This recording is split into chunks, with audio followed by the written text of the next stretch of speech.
Близнецы Даяна и Рената свои радости и печали делят пополам. На двоих оказался у них и сложный диагноз. Пока у Даяны результат лучше. Она может стоять с поддержкой, Ренате же сложно сидеть.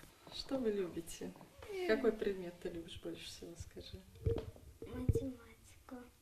Вторая беременность Светланы, мамы близнецов, проходила благополучно. Внезапно на 30-й неделе преждевременные роды. Девочки на свет появились слабыми. Позднее врачи скажут ДЦП.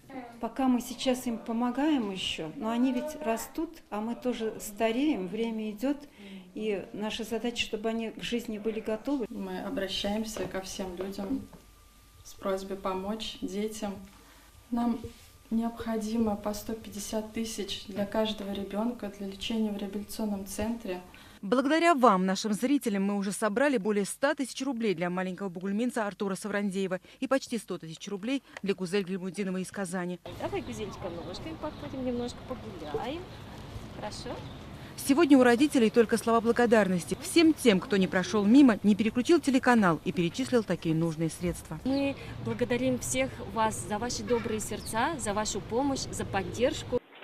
Вчера нам позвонили с реабилитационного центра, сказали, что деньги уже поступили на счет. И мы уже можем приступать к нашей очередной реабилитации. Спасибо всем еще раз огромное. А сейчас ваша помощь необходима Гизатуллиным. Делать это предельно просто. Всего лишь нужно отправить СМС с текстом «Садака» на номер 7715. Этим вы дарите надежду на выздоровление. Эльмира Шаймарданова, Марат Саидгараев, ТНВ Казань.